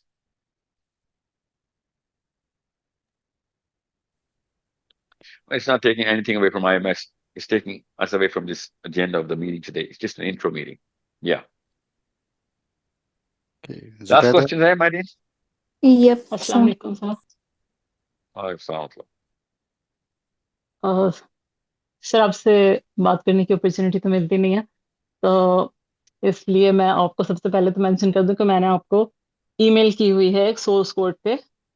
कुछ दिन गुजर गए हैं, तो आप please check कर लीजिएगा। Urgent नहीं है लेकिन इम्पोर्टेंट है। और आईएमएस के बारे में बात कर लेते हैं कि मैंने ज्वाइन की हुई थी स्टार्ट में IMS UK जो है। वैसे मैं IMS पाकिस्तान में हूँ, तो यहाँ जो मुझे अभी जो आप लोग sorry No, nobody said anything. Go on, please. जी अभी जो आप लोग डिस्कस कर रहे थे ना कि लोग जो हैं वो इन्वॉल्व नहीं हो रहे हैं, जो मैंने कुछ दिन उसमें रह के देखा है ना, और मैं आपके ग्लासगो वाले सेशन में भी मेरा जाना हुआ था, वहाँ पे बात हुई थी मेरी जो वहाँ की थी खवातीन, तो वहाँ वो लोग भी यही बात कह रही थी, जो कि मेरा ख्याल था कि मतलब she actually said it like that कि they don't need anyone, they are self-sufficient. The IMS UK people are self-sufficient, they don't need anyone. तो आम लोगों को मैंने ये देखा कि इन्वॉल्व करने की कोशिश सच नहीं की गई। मैंने मेंशन किया भी था कि लैंग्वेज बैरियर भी है, क्योंकि अगर आप देखें तो पाकिस्तान में तो 20s और 30s वाले लोग हैं ज़्यादातर IMS में, लेकिन IMS UK में आपने देखा होगा सेशन में भी ज़्यादातर 30s 40s 50s ये लोग ज़्यादा हैं। और जो मैंने देखा यहाँ पर, जैसे कि हमारा इलाका है बोल्टन, यहाँ पर काफी तो आबादी ऐसी है, काफी लोग तो ऐसे हैं जो कि यूरोप से बिल्कुल आए हुए, उन्हें टाइम ही ज्यादा नहीं हुआ। तो लैंग्वेज बैरियर मैंने देखा कि IMS यूके पे है, कि मुस्तकिल एक ही वो चल रहा होता है। अब ये अलग बात है कि आप लोगों का मकसद ही यही हो कि इंग्लिश कंटेंट बनाना है और इंग्लिश स्पीकिंग लोगों को, क्योंकि बच्चे ज्यादातर इंग्लिश बोलते हैं, तो उनको अप्रोच करना है, तो वो और बात है। लेकिन ये कि यही, इसी में मेरा ये भी क्वेश्चन है कि क्या बच्चों, सिर्फ बच्चों पर काम करना जो है वो काफी रहेगा, या ग्रास रूट लेवल पे यानी पेरेंट्स को इन्वॉल्व करना भी ज्यादा जरूरी है? जैसे मैं तजवीज पढ़ाती हूँ, मेरे पास बच्चे हैं 10-12 जैसे, उनमें माशाल्लाह मैं देखती हूँ कि बहुत टैलेंट है, और बहुत बहुत, जैसे उनको सिखाओ जो चीज, सीरा सिखाओ या जो भी सिखाओ, या थिंकिंग पे उनको करो प्रॉम्प्ट, तो बहुत अच्छी आगे से आता है रिस्पॉन्स। छोटे बच्चे हैं 12 साल से नीचे। लेकिन ये कि उनका, उनके पेरेंट्स जो है वो तो वही सोच, वही वो सब कुछ है, तो वो उन बच्चों को क्या आगे जाने देंगे? और फिर मुझे लगता है कि इनको, इनके ऊपर सिर्फ काम करने का कोई फायदा नहीं है जब तक कि पेरेंट्स को इन्वॉल्व ना किया जाए। जैसे आपका जो मस्टर्स वाला प्रोजेक्ट है उसमें भी सिर्फ बच्चे इन्वॉल्व हैं, तो क्या वहां पे भी कोई ऐसा आप कर रहे हैं, और यहाँ IMS पे भी, कि जो पेरेंट्स हैं उन बच्चों के, उनको किस तरह ट्रेन किया जाएगा?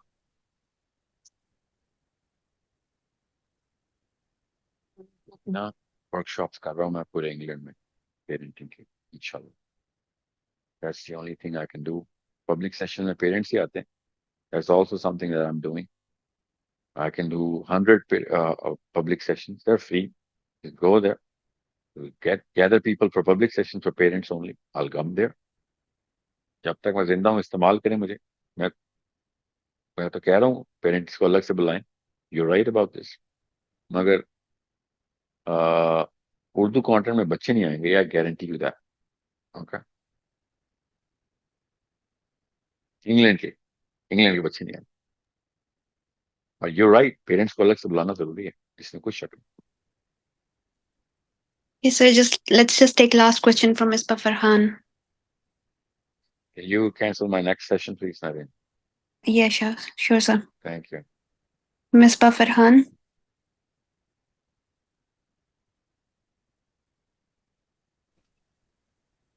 Anybody?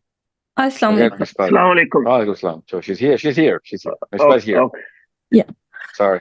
My question is, during your UK tour, what city inspired you most in terms of their clarity of Islam, and what city disappointed you the most? Nobody disappointed me because I didn't hold an argumentative session to actually understand what is. But I tell you, Scotland has been quite a confidence builder. Okay, especially the masjid communities there and people. I'll tell you. I'll give you an easier answer. Girls, women in England and Scotland are way more in the activism than boys. That's very ironic. Amazing. I mean, I love it, but because there are always more boys outside. There should be a lot more activity there. But Scotland has been a lot more invigorating in terms of. Last time I went to Scotland as well, people had their guns out. They were just shooting questions, and they were not just asking for the sake of asking. They were putting me on the spot, which is awesome. In England, my first event in London was a game changer for me. That's where I got all the confidence from. That was in Rumsfield. I don't Mayfield. know what the name. Mayfair Avenue. No, the place is called Rumsfield or Romford. It's called Rumford. Charbonneau. Rumford. Yeah. Yeah. So that was a game changer for me. Everything else was downhill from there. It was so easy after that. Manchester session was amazing. And I'm not talking about more people showing up. Obviously, different cities have different kind of populations. Obviously, London's going to have more people, and Manchester is going to have more people. But I'm talking about the way people were interacting, the way they had. I mean, the intent and the energy, and it combines. You can see the whole phenomena right there. And London actually changed the game for me. And I have not been disappointed by. I mean, I don't look for. Uh, assessing people. It's not my job, nor is it my place. So, but I'll tell you this right now: Pakistan, in England, girls versus girls, apple to apple comparison. Girls are way more abreast of what's going on. Obviously, the English interface is global. In Pakistan, women are not aware of what's going on around the world. So it's very refreshing to know that, even if you're not performing right now, nobody is in the world, but you know where the fractures are, at least some of it. And boys in England are somehow, I don't know, it's just my opinion. Men in England are a lot more Pakistani inside Pakistan than people in Pakistan. It's not something I expect, but I don't know why they haven't left. They haven't taken off. Pakistan needs the English Muslim. Bangladesh needs the English Bengali. Pakistan needs the English Pakistani because of the exposure and the acumen. It's not just the pound or the dollar. I'm telling you, it is your IQ that we need. We're going to combine together. Money is not going to be a problem. Okay, I'll tell you this right now. This is how money works. People who've read economics, you should understand what I'm talking about. People who know statistics should know. If you give me 20,000 kids in masjids, I'm going to make every one of them a billionaire, inshallah. I'll tell you this. This is how money works. It's like there's a formula for it. It works out. This is how it works. This is how billionaires become billionaires, because of the networks. So your kids are not going to be requiring jobs and, all of those cracks of just wasting their time and not going into books, because, they need to make the money. They need to feed their family. But if they have a strong network, it doesn't take a rocket scientist to know what I'm talking about. If you give me 20,000 kids around the world, in 5 years, all of them are millionaires, if not billionaires, right off the bat. Okay. But if you give me 2 million people only in Pakistan, I cannot turn them into, I cannot turn the money chain, because Pakistan does not have the equity. We're talking about global Muslims, and we can actually pump a lot of money, and we should. Obviously, that's the case study, right? We should be pumping a lot of money in the Pakistani system so that we can call the shots. We should be calling the shots on who's going to run the system in Pakistan. That's the job. That's the core mission of IMS.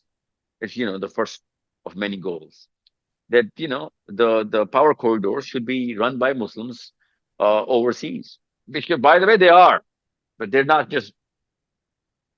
There are overseas people who are running Pakistan. They're just not Muslims. They are run by English overseas. Who's going to become the chief of the army staff? Who's going to become the prime minister or the president? Who's going to become the next and the next? It's all run by 10 Downing Street. They're just not Muslim kids are doing it. I just want our Muslim kids to do it. Okay, that's the job. So lobbies do that. Blockchains do that. People who come together, they do that. I just want our kids to come together and do that and more. Okay. In theory, if we have about 20,000 kids in masjids and they're learning how to become a single member of a single community, in less than 10 years, you'll not just be picking up presidents and power houses. You'll be making them. Literally. You'll be setting presidents through your own written. Your kids will be writing foreign policies, inshallah. I'm telling you, this is how it works. There are less than 1,000 Jews who've made the lobby. Everything else is run by their helping companies.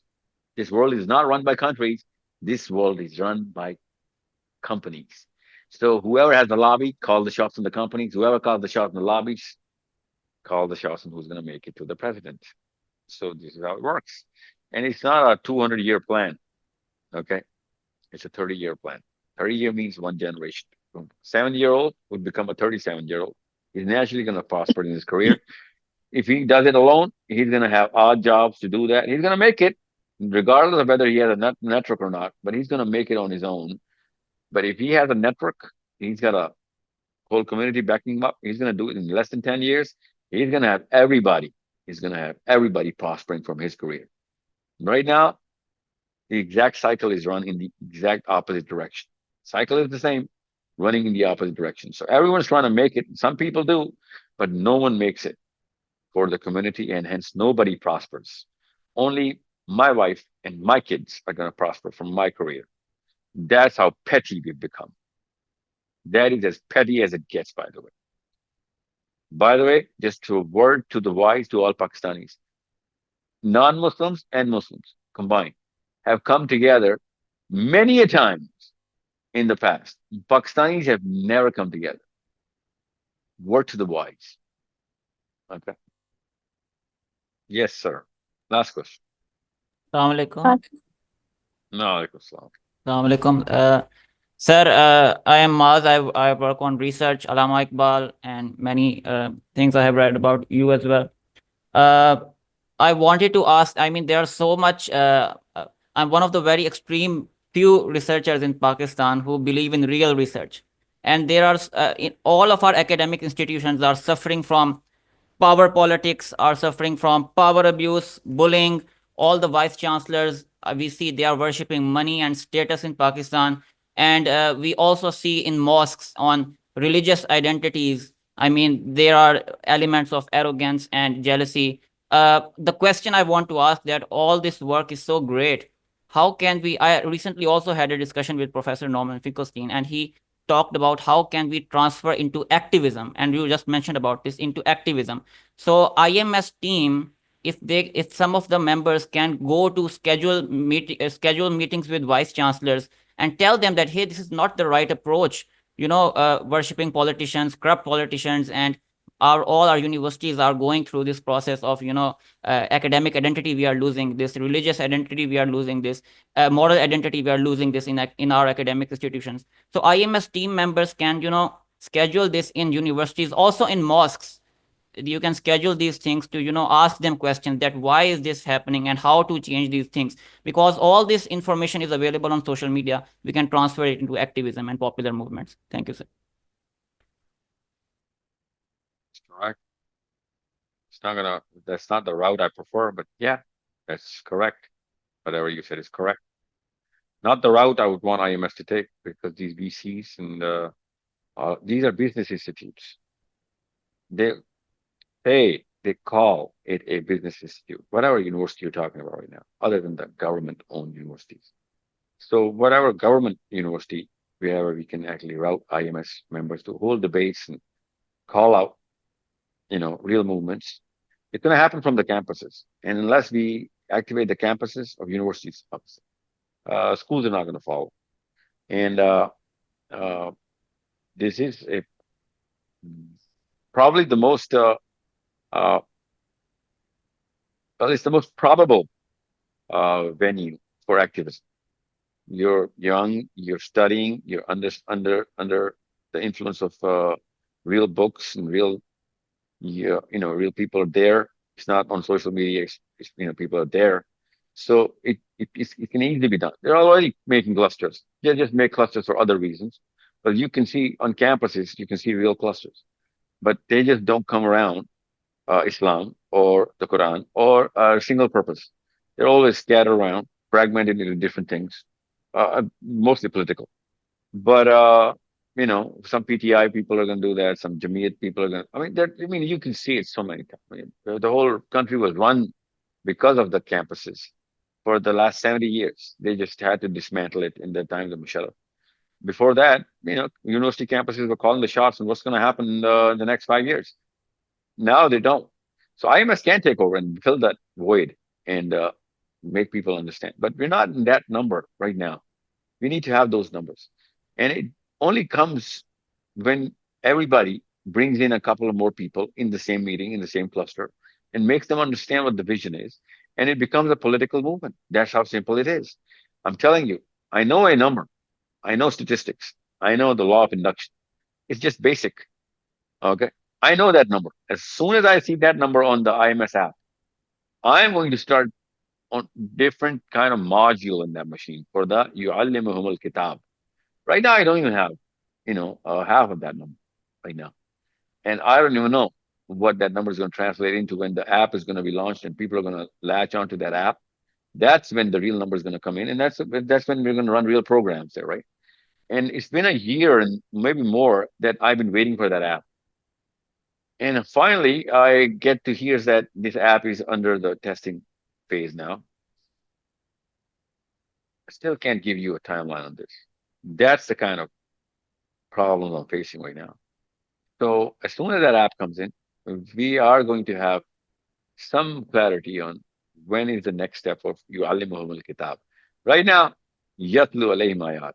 Produce as many researches as we can on these sort of things, on this category. And kids should be talking about the, you know, these uh, structures in the Quran. That kind of knowledge set should be propagated every single, nook and cranny. That's what you say in England, right? So people would naturally come into believing us, whatever we're saying, understanding us. Yeah, unless you're talking about the Quran, you're talking about the space and talking about the sign of the universe, you're not that attractive, I'm telling you. People are naturally going to be attracted to our kids when they're going to be running mathematics and physics inside IMS and explaining to them. Research papers are going to be flying through. Okay. And I'm going to tell you right now, and some of the IMS members, obviously a few, they already are in the research for I'm going to share with you some books of people in Multan who've actually given me, their paperwork and their articles, and they've been published, and they've been accredited, and they're mathematics professors now, and some students. So, I mean, this is going to happen, but who's going to read the paper for mathematics in IMS? Nobody. You know what? No one knows how to read papers of mathematics. So we need to train people into that. That's how IMS is that's how any change is done. But I'm not just talking about mathematics. All of this is going to go in parallel. So you need the mass, but mass only follows the elite. You need to create the elite, the intellectual elite, right? For that, the Quran actually, serves the central purpose. Okay. I hope everybody is clear that it's going to take a little while. It's not going to take 10 decades or 2 decades. It's going to take half a decade, a little less, maybe more, but unless we put every day in, every day counts. I mean, why else are we here? I'll tell you a little exercise. I just gave my teen mentorship class. I hold a class in source code for only teenagers. So I was telling them that from now on, and I'm going to tell IMS to do that, everybody in IMS, whenever you wake up, and I hope you wake up before Fajr, but whenever you wake up, first 5 minutes, and you're going to start waking up before Fajr after this, okay? This activity has to be in every bits of IMS. When you wake up, you are going to spend 5 minutes, turn the stopwatch on, 5 minutes, not 4, not 4.5, not 6, not 5.5. 5 minutes, okay? There's a reason why I'm saying 5 minutes, because I know the withdrawal of the two chemicals when you wake up, the two primary chemicals in your brain. So I need them withdrawn. 5 minutes on the stopwatch. First thing you're going to do, you're going to spend 5 minutes thinking about the day of judgment, what's happening on the day of judgment. Imagine that. And inside hell, what's happening inside hell. And in Jannah, what's happening inside Jannah. 3 things. 5 minutes, everybody. And that's just step 1. I'll tell you what step 2 is. 5 minutes, 4K diagram should come inside your head. Imagine, whatever you want to imagine, just imagine. Obviously, you're going to imagine from the hadith and the Quran, right? Because we know what's happening there. So you'll have to read to get that high pixel in that diagram. Read the Quran, read the hadith. You'll find out what's happening on the day of judgment. 5 minutes, you're going to picture the day of judgment, what people are doing, what's happening, how people are yelling and crying, and I'm not going to go into that detail right now. And then in hell, inside hell, what's happening inside hell, and inside Jannah, what's happening inside Jannah, as detailed as you can, but no more than 5 minutes. Okay, no more than 5 minutes. Every morning, 5 minutes, you're going to put three things inside your head, and that's step 1. Step 2, in your IMS forums, one boy or a girl is going to stand up and he's going to tell us what he saw. Imagine, what do you imagine? And everyone's going to just do an A circle and talk about this just for 20 minutes. That's it. Okay. And everyone's going to listen to one new guy speak about it, just 5 minutes. This is what I saw in the morning. Imagine. Next day, someone else is going to do that. Next day, someone else is going to do that.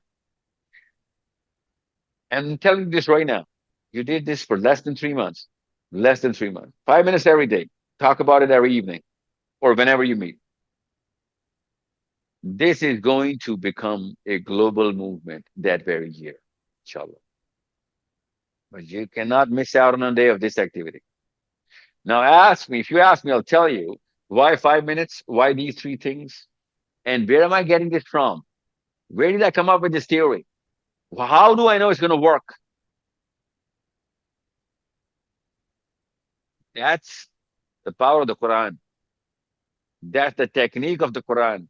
That's the technique of my Rabb Allah Azza wa Jal, who trained every human being in the day of Arabia when the Quran was coming down.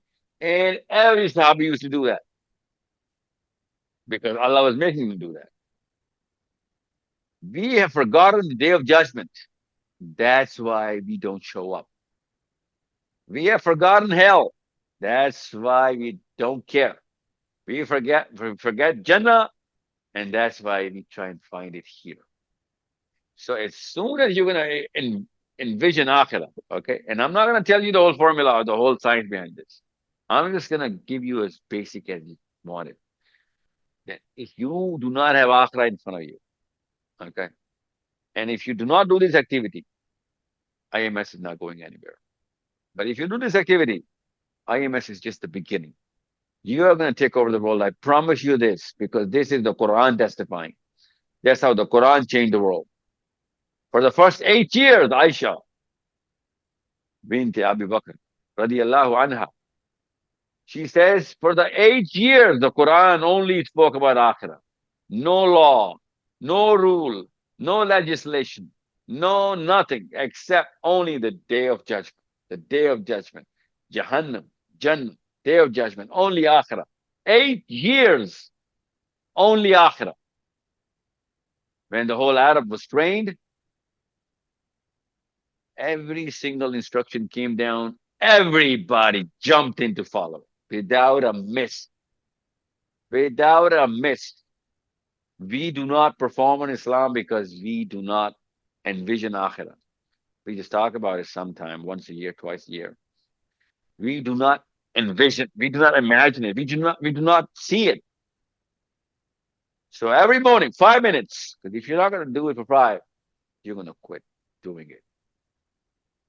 If you're going to do it for less, it's not going to have impact.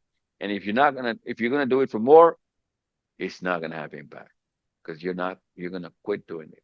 But those 5 minutes, nobody can talk to you. No one. 5 minutes only, one day, every day. 24 hours, just 5 minutes for akhirah. When you wake up. And there's going to come a time where you won't even need a stopwatch. You won't need a reminder. You're going to wake up and you're going to see yourself in the day of judgment. Less than 3 months. You're going to wake up, you're going to see either hell or heaven. Every single morning. That's how the brain works. But you got to put your time in. Just 3 months. And I'm only asking for 5 minutes. And to make sure it happens, you talk about it in the evening in IMS meetings. If you do this, you'll see. You'll see. The formula is simple. It's called the Quran. The formula is simple. It's going to work, inshallah. Thank you so much, everybody, for your time. And thank you for your I have patience. a small question. So can I ask first is about upcoming parenting workshop. So it's going to be the previous workshop, like a few weeks ago. It was mostly on little kids, like under 7, 6. So can you just give us outline of the age group we are going to cover in this workshop, especially because for the mosque project we have to work on. You need kids like 9, 10, or like 15 to teenagers. 25. So 15 to 25. 15 to 25. Okay. So can we have this workshop more on this age group just to prepare them? No, it's not going to be more of this age group, but this time we're going to include the teenagers. Teenagers as Psychology. well. Psychology. Okay. Technique is Psychology. Yeah. See, listen, parenting is not for teenagers. You need to understand that. Parenting is for Yeah. under 12. But I'm going to include teenage psychology this time around because so many people have asked for it. Otherwise, you do not parent a 20-year-old. You need to understand. An 18-year-old does not need a parent. You cannot, even if you want to, you cannot parent a 16-year-old. Okay. He's a functioning Yeah. adult.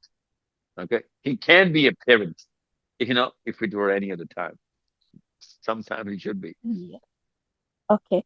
So the other question is you can explain the project Yatwarihim Ayatihi. Sir, can you explain the methodology of research? Like how can we find these tafasir? For Quran Qurayshi, he says he has gone through 44 tafasir, but where can we get those deep knowledge and tafasir? Where can we get those tafasir? To even for one ayah, it's such deep research. Is there any I search know. engines or I'll tell you. Listen, getting some questions on WhatsApp as well, Mary. So let me answer that. Yatlu alayhim ayat is given by the Quran of how to do that. It's not my opinion, okay? Let me tell you a little formula, little rule of thumb, okay? The rule of thumb is also given by the Prophet. Because there's nothing is my opinion. On the last sermon, Allah's Prophet ﷺ stood on the pulpit on the day of Hajj, when he performed the Hajjatul Wada. He had everybody there. Because everybody had to come in. That's the Hajj. And that's his last sermon to everybody. Right? So he said, "O people, do you testify that I have given you all of the message?" Listen to the words of the Prophet. All of the message. Have I conveyed it to you? The people said, "Yeah, we testify, O Muhammad, that you have conveyed all the message. Al-yawma akmaltu lakum dinakum." Today, this whole message is complete. Now, then the Prophet said something which is going to not let you sleep from here on. Read the full hadith. I don't know why they didn't give us the full. It's written there. I'm not trying to rephrase it or reinterpret. It's right there. It's the simplest hadith. The Prophet said something right after that. Read it up, Google it up, find out. The Prophet said, "I've given you the message now. Spread around the world from people and then other people. Okay, people, and in turn, the next one. Go, spread around the world. Because who you are going to give this message to, are going to understand my message better than you." When I read this hadith, everything changed in my life. That's called cognitive dissonance. My mind shattered like a glass thrown on the floor. I remember that day when I first read this hadith. I was a teenager at that time. I looked up to my teacher and I said, "Is there any other way to interpret this Arabic?" He's an Arab. He said, "No." And I said, "But that means," and he stopped me and said, "I know what that means, buddy. Are you up for it?" And I looked at it and I was like, "I have a million questions." He said, "No, I'm not going to give you any answer. You better get the answer." Now, I do not remember what your name was. Aisha? Sister, what's your name?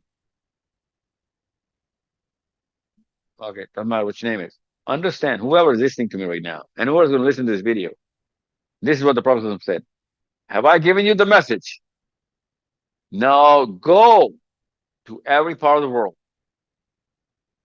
and they are going to get this message better than you. They're going to understand this message way better than you. Or people who have been with me all the time, give it to the people who've never seen me. They are going to understand this message better than you can. Now, there's only one way to understand this. Well, that those people are going to be running their own knowledge structures, trying to understand, because every man is made curious. Without the Quran, People have actually gone through whatever they're doing, whatever mathematics or science they've been actually trying to experiment with. Not just right now, from the last many hundred years.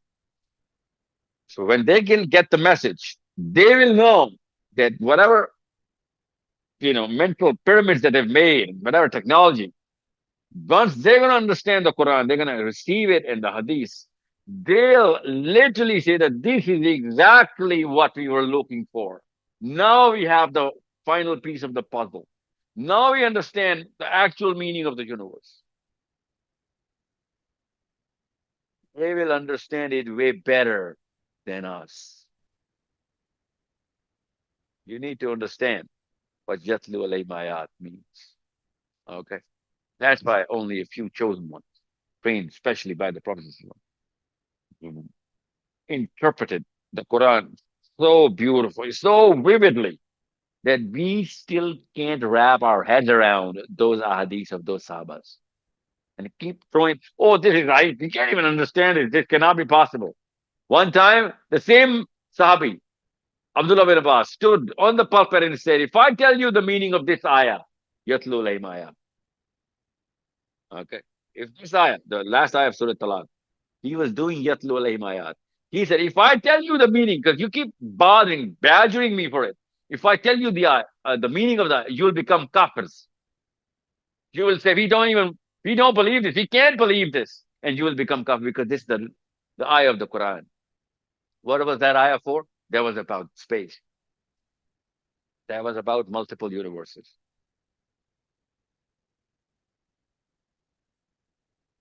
Now you know why the Prophet said they will not be able to understand and someone else will? Who is that someone else? I need that someone else to be my kids or your kids. Not some Thomas or Peter or Samantha walking around. And then you know what? I don't blame them. They're doing the best thing they can. They've opened their labs. They're humble enough to say, yeah, you know what? We don't know everything, but we're gonna try. We have quit trying as Muslims. So it's easy to say that, you know what, we're Muslim, we're gonna make it. No, we're not gonna make it unless we do whatever the Prophet told us to do. Unless I don't know whether they're gonna make it or not. But we know that the Quran is telling us that we're not gonna make it. So again, coming back, visualize the day of judgment every morning. Okay. So another thing about homeschooling that the question keeps popping up, I'll tell you this right now.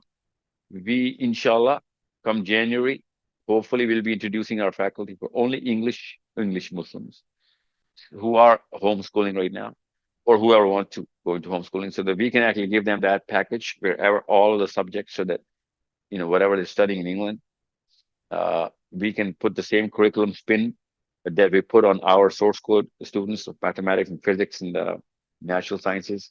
Obviously, English curriculum has English system has more subject lines. We're going to include all of that. Hopefully, I'm already working on insourcing the faculty for it. It's going to be an international faculty, obviously, but we would prefer that if teachers who want, who have that sense, so we can actually run this kind of curriculum, connect us with them, because we're going to have to hire them anyway. So for all those homeschoolers in England, inshallah, we will be furnishing you a solution very soon, so that you can get the Islamic Foundation course, the Arabic course, and the Sira course, and the STEM fields, and your literature, which is, of course, the STEM and literature is already in your curriculum. So you can get the perfect solution, inshallah, for your kids. Coming in January and February, we are going to start the spring session for the 5-year program, which is obviously going to cover your IGCSE. 5 years starting from the 7th year of age. And in 5 years, we're going to have to prepare them for way more than your graduation level of STEM fields and literature. I'm not talking about literature as a whole. I'm talking about those streams that, that you have for your certification, so that your kids can get certified whenever they want to. And they could be calling the shots on knowledge sets, rather than following this little herd of education system and putting 16 years before they graduate. They can do the same thing in 5. Okay. So But we have to introduce our Islamic courses because we have now a faculty. Our course, the Islamic Foundation course, is a game changer for even us. We've got the right scholars to come together to teach Muslims the Quran, how to do research in the Quran, and how to research in the Hadith. Obviously, for that research course, we need a basic foundation course. We're giving that to the homeschooling community in England as part of the deal, so that they shouldn't be wandering around where to get the Islamic mental culture set. Uh, this is a question, so I'm answering this. Any other question about homeschooling, please, we'll do a separate session for that. But after going through Scotland to all over England, both of these countries, the one thing that was common, everybody was asking for homeschooling solutions. So we already had that. We just didn't kick it off because, we take it one step at a time. But after the success of the mathematics curriculum, alhamdulillah, now we can actually launch all the STEM fields with, including computer sciences, obviously. So hopefully this can answer just about every question. Mary, anything else that you want me to talk about before Mary? Thank you so much, sir. People want to talk about the masjid project and the strategy that you will be using to what curriculum are you going to give to the masajid? That's a different skill set: entrepreneurial skill, networking skill, and obviously financial skills. These are the three things that are at the core of the Hayal Al Falah project. Okay, can you hear me? Yeah, sure. Did I lose the feed? Can you see me? No, we cannot see you, but we can hear you.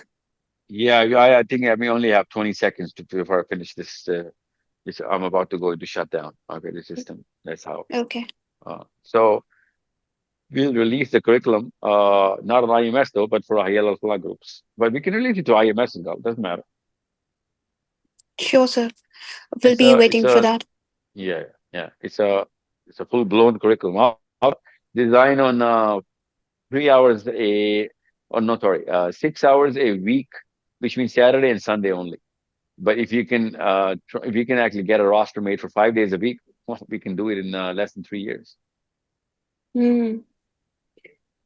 Okay, 3 hours that in one curriculum. day, 3 hours in the second day, Friday and Saturday.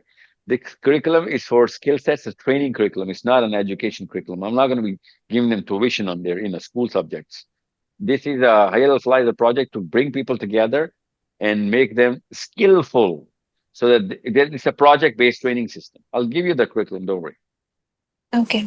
Thank you so much, sir, for your time. Lots of things have been cleared, and inshallah, we'll be working towards the projects that you have mentioned. Thank you.